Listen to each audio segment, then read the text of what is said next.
I was curled up on the couch, shivering under a thin blanket, my head pounding with fever. Every muscle ached, but the house was anything but quiet. "Stop complaining, you don't even help us," Mom snapped from the kitchen, her voice sharp and tired. I barely had the energy to lift my head, but the words hit harder than the fever. I heard the front door slam and footsteps echo down the hall. My sister's laughter floated through the house like it belonged somewhere else entirely. A spa day again. Later, I found the empty grocery bags in the trash, unopened, useless, because Mom had spent my grocery money on her. The weight of betrayal sank into my chest, heavier than any illness. I whispered to myself, "This is my house too." When Mom came to check on me, her eyes were cold. "You're weak, Mark. This house isn't for the useless. You're leaving." Her words stung, but something inside me broke free. That night, I didn't say a word. I went to the door and changed the locks. Quietly, I packed their bags and placed them outside, ready to make them face the consequences.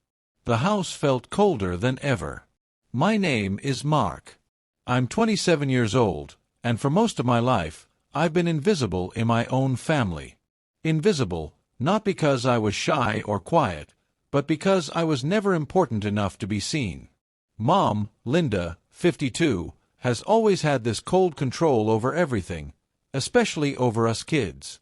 She has a sharp tongue and even sharper expectations. Dad, Robert, 55, is the quiet type, the kind of man who says little but lets things slide to keep the peace. Then there's my sister, Claire, 24. Spoiled and self-absorbed, she's the golden child, always getting what she wants while I'm left to pick up the pieces. Growing up, I learned quickly that my role was to help out without complaint. When money was tight, I skipped meals so Claire could have her new clothes.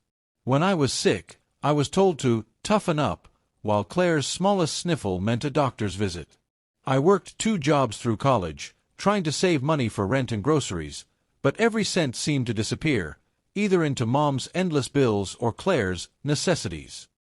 I didn't complain because I thought it was my family. I thought this was normal. But last night, lying sick and ignored, it finally hit me. This wasn't love. This was control, neglect, and selfishness. That morning, after changing the locks and packing Mom and Claire's bags, I sat in the empty living room. The silence was strange, almost foreign. The house I grew up in suddenly felt like a stranger's place. I thought about the nights I stayed up late fixing things around the house, the meals I cooked while Mom criticized me, the times I covered for Claire's messes. And now, they were out there, bags on the porch, shocked and angry. Dad called a few times, his voice shaky. "Mark, come back.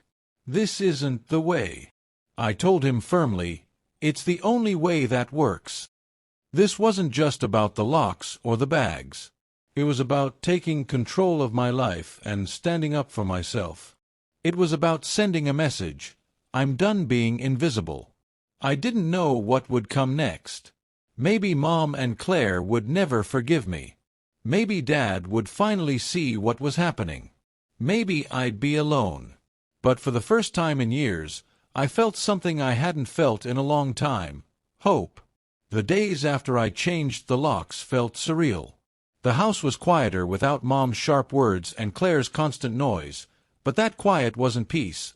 It was a vacuum where years of neglect and resentment finally settled. I spent the mornings fixing things around the house: the creaky stairs, the leaky faucet, the flickering lights. It was strange to care for a home that felt more like a battleground than a refuge. Each repair was a small act of reclaiming control. I also started cutting off the small ways I'd been supporting the family financially. I stopped paying the cable bill. I refused to cover groceries or fix the car anymore. These were things I had done quietly for years, without recognition or thanks. Now, they had to manage on their own. One afternoon, Mom called, her voice cold and sharp. "Mark, you think you can just walk away? This is your family." I took a deep breath. Family doesn't mean using me until I'm empty, Mom. She scoffed. You're being selfish. Claire needs her treatments. You don't even understand. That hit me harder than I expected. Claire's treatments had always been a mystery to me, a vague excuse for her lavish lifestyle. I'd never questioned it, until now. I told Mom, then explained why my grocery money went to her spa day. There was silence on the other end, and I knew I'd struck a nerve. At the same time, Claire showed up at the house unannounced. She stood in the doorway, arms crossed, wearing the same smug smile that had always made me want to scream. "You're making a mistake, Mark," she said, voice dripping with condescension. "You're just hurting yourself." "I'm not the one who's been living off others for years," I shot back. She laughed, cold and bitter. "You don't get to talk about sacrifice. You're the one who ran away." The conversation ended there, but the bitterness lingered. That night, I sat alone in the dim kitchen, thinking about everything that had happened. The anger, the betrayal, the loneliness. But beneath it all, I felt a growing fire. I wasn't going to let them keep using me. I was done being their unpaid servant, their punching bag, their invisible family member. This was only the beginning. The house was quieter, but the storm was far from over. It started with a simple text from Mom, cold and sharp, asking for money, for Claire's latest urgent spa appointment. I ignored it. Again. That night, I found the grocery receipts crumpled in the trash, a reminder that my money had been spent elsewhere, again. The betrayal stung deeper than any fever I'd fought through. The next day, I confronted Mom in the kitchen. She was making coffee, eyes avoiding mine. "Why did you spend my grocery money on Claire's spa day?" I asked quietly. Mom's face hardened. "You don't understand how things work here. Claire needs to look good. She needs that to get ahead." I shook my head. "And what about me? What about my needs? You said I was a burden when I was sick." Her silence was louder than any answer. That's when I realized something. This wasn't just about money. It was about respect. About being seen and valued. And I wasn't. I told her flatly, "I'm done being invisible. If this is your house, then I'm taking it back." She looked at me like I was crazy. But I was serious. That night, I made the decision that would change everything. I wasn't just locking the doors, I was locking out the lies, the neglect, and the cruelty. I changed the locks again, this time for good. I gathered their bags from the closet and placed them on the porch, a silent message they couldn't ignore. I waited until morning to see their reaction, heart pounding. When Mom opened the door and saw her bags outside, her face twisted in shock and fury. Claire's scream echoed down the street. Dad finally stepped in that morning, trying to mediate, but even he looked shaken. For the first time, the family had to face the consequences of years of betrayal, and I finally felt like I'd taken back my power. The morning after the locks were changed, the house felt like a war zone. Mom's furious screams mixed with Claire's desperate pleas as they tried to get back inside. Dad stood silently in the hallway, caught between anger and confusion. I stayed in my room, heart pounding, but this time I wasn't scared. I felt alive.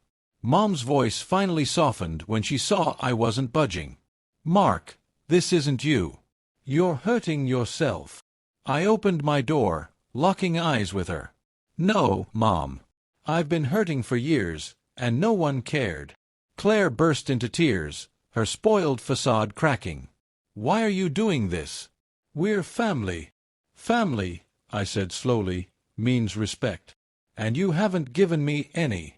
Dad, who rarely spoke, finally found his voice. "Maybe we all need to look at what we've become." For the first time, I saw something new in him, remorse. The days that followed were tense. Mom tried guilt trips, Claire threw tantrums, but I stood firm. I refused to give in to the old patterns. At night, the silence in the house was heavy, but I felt a strange peace. I was no longer the invisible one. I spent hours reflecting, sometimes crying, sometimes angry, but always determined. I wasn't just fighting for respect, I was fighting for myself. It all came crashing down one rainy afternoon. Mom, Claire, Dad, and I sat in the cramped living room, the tension thick enough to choke on. The silence was unbearable until Mom finally broke it, voice sharp. "This has gone too far, Mark. You've hurt us all." I met her gaze, steady but burning inside. "You hurt me first. I was sick, and you told me I was a burden. You spent my money on Claire's spa days. I'm not the selfish one here." Claire scoffed, rolling her eyes. "You think you're the victim? You ran away, left us to handle everything." I swallowed my anger. "I stayed invisible while you took everything. But I'm done." Dad finally spoke, voice low but firm. "We've all made mistakes. Maybe it's time to stop blaming and start listening." The room fell silent again, but this time it felt different, less hostile, more raw. I shared how lonely and used I'd felt, how I wanted to be seen, respected, and treated like family, not a charity case. Mom's eyes glistened with tears, and even Claire's arrogance softened.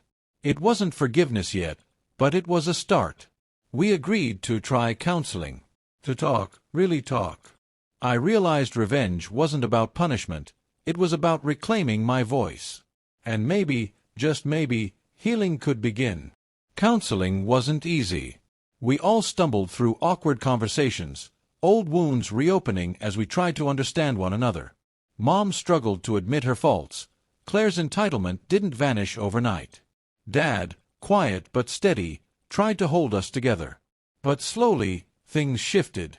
Mom started asking how I was feeling instead of just demanding.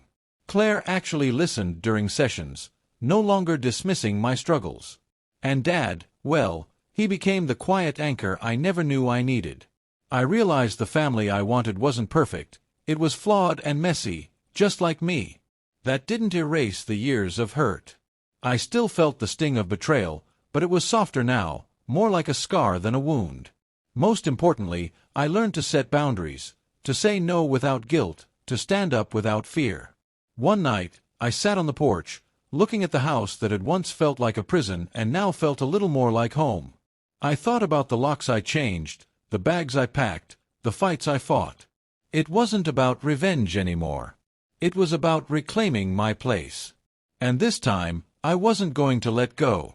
Months had passed since that night of shattered locks and broken silence. The house was still full of tension sometimes, but also laughter, awkward at first, then genuine. Mom stopped snapping when I was sick, even made me soup a few times. Claire apologized for the spa days, and surprisingly, she started saving up for her own things instead of asking me.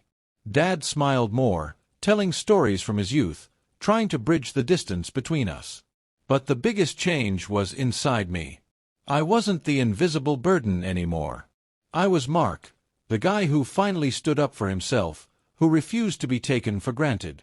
One evening, sitting in the living room with all of them around, I realized something important. Family wasn't perfect. It wasn't always kind or fair. But it was real. And sometimes, it took breaking down walls, literally and figuratively, to build something stronger. I looked around at the faces I knew so well and smiled. We were